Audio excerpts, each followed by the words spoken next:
It's been a few months since Phone 3 has launched, and in front of me I've got a Phone 3 with lots of community developed toys on. When we released Phone 3, we announced a Glyph SDK, so developers, designers could make their own little programs for the Glyph matrix on Phone 3.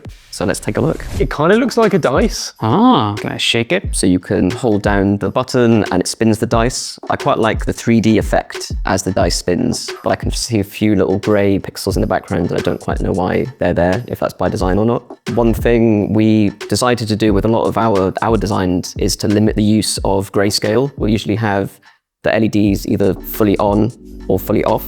And then if we're trying to convey sort of light and shadow, we'll use checkerboarding. Instead of having different layers of grey, it will convey the greyness by showing more or less pixels on. Okay, next up we have, I think it's a coin. Hold it and it flips. What? Was that Carl's face? That's Carl right there. The Carl side could have looked a bit more coin-like. One thing you could do is quantize the brightness to use fewer steps. So we did this on our Glyph mirror where I think by just using 4 steps of brightness, but it does convey quite a contrasty and powerful, I would say, visual effect. So this is a fluid simulation. Like all phones, Phone 3 has an IMU in it. That's a gyroscope and an accelerometer. Someone has used that sensor pack to create a fluid simulation on the Matrix. We reached out to a guy whose name I can't remember, but insert here. Mitch Scheller He created a fluid simulation just like this on a little LED sort of medallion. is an LED matrix pendant that has this kind of fluid sim effect on it. So yeah, it's fun to see it on our matrix. I think we have a compass. Can anyone tell me where true north is? Yeah, I'd say so. Is that right? Okay. I think a compass is an interesting idea. It would be kind of more interesting to kind of go the next step and think, can you have this compass point in a certain direction? Does it always kind of point home, no matter where you are? Does it point to a certain place of significance for you? Feels like it's been designed for a bigger display than what the matrix is. I don't know what you call these points around the edge that mark the degrees of the compass, but they're clipping on and off as you rotate around, which feels a little bit jarring. We've done a version of the compass ourselves within the team as well to make sure that no matter what state, what orientation, it looks like it's meant to be there and that it was designed for it, or it was considered that it could be in that state and doesn't look wonky or kind of just pixelated and doesn't look off.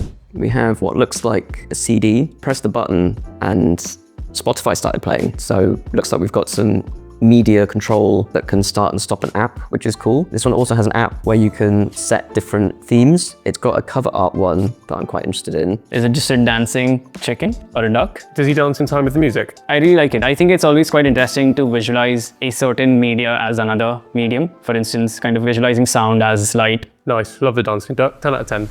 Oh, okay, so we've got a playhead. Is this like a media control thing? We did actually think about building that for Phone 3. The problem is, and actually they've clearly got another toy for skip. I guess that's gonna skip the track. So the problem is, no, I can't pause it because I've moved on, so I need to go all the way around the toys. This is why we didn't do it, because it seemed like a kind of chaotic thing to do. A lot of times when we kind of see such specific actions, we're also wondering, is it just better to kind of turn over and use your phone screen? Maybe you want to go around in your playlist and kind of manipulate which particular piece of music you're listening to. Is it then better to just actually be on the playlist rather than trying to make up some really convoluted way in which you can control it from the back of the phone? If you're hearing this message, then we've totally sold out because the marketing team have asked me to tell you to buy a pair of Headphone 1. Buy one today if you hate weird motion controls and want to look awesome whilst listening to music. Back to the video. Next up, we have a Pong game. So this is using the accelerometer again to play Pong. I will collect my thoughts as soon as I stop playing it. This was developed by Thomas, I think, who was one of our software interns over the summer. Yeah, I think this is great. It's got sound, which is really fun. But my favorite bit is the detail of how the paddle curves around the matrix in, yeah, a really satisfying way. If I hold it up, I'll lose. Oh, I lost. So we've got some lungs, it looks like. Something about these lungs is a little bit visceral for me. They're not necessarily very healthy lungs. So I guess it's a sort of focused breathing. Does it end or does it just do this forever? To not have to pick up the phone and just click a couple of times and get to this focused breathing mode, I think is a really nice idea. I kind of want to close my eyes and focus, but then I can't see the animation. I don't know when I'm meant to breathe. So maybe some sound to go with this would be nice to have a multi-sensory, relaxing experience. I saw this online. This is like if you're a bouncer counting people into a venue. It's really simple. It just seems like when you press it, the number goes up. I already have one question. What happens if someone leaves the venue? There's space for 3 digits, and my immediate thought is what happens when you get over 999? It's nearly good, isn't it? But yeah, I mean, more importantly, does it work? And actually, if you can't let people leave your venue, it probably needs a bit of work. Well, let's talk about the generative ringtone system. Over the last few generations of devices, we've designed this suite of sounds. The idea was to create a ringtone system which is much more suitable for our normal day-to-day lives. We actually created quite a complex pack of samples. We've currently got 2 distinct flavors. That's the first one, that's called diode. And that's called chemical. If Carl is calling me, it will use those letters to assemble a bespoke sequence of sound. Is something that you will come to recognize if that person contacts you often. So let us know if it works for you. We can tweak the system to be better every time we release a new operating system. Next up, we've got Feed the Fly, which is one of the nothing developed ones. This was one of the very early experiments we did with how do you use the accelerometer readings and other sensors in combination with the matrix and the button. Feed the Fly kind of started off with just a demonstration that was a single pixel on the matrix and us kind of just moving like a prototype in different directions to kind of control that pixel. Because the readings on the accelerometer were so raw and they hadn't been denoised or kind of cleaned at all, the pixel itself was quite jittery and it almost had like a fly-like buzzy personality to it, which is why when we kind of actually went ahead with the idea and kind of started developing this, our heads just kind of went to a fly. As far as I'm aware, I believe I hold the world record, which is 38 flies in 30 seconds. Yeah, Henry designed that game and he did the best job. It looks great. The little mini behaviors of the fly are great. It's fun and it's engaging, but it feels quite different to going into the main screen and getting pulled into something. Okay, next. Cup. Is this timer? I never think of tea as like a particularly time-sensitive drink, but maybe I'm doing a disservice to the tea community. I like the little vapors. The cup's nice as well. It's also quite big. Maybe one thing people might notice is actually quite a lot of the things we've done don't take up the whole matrix. Maybe in some ways this is nice, that it's a very specific thing and kind of gives you a very specific output. Moon phase is one that we've been working on recently, which is a simulation of the state of the moon currently.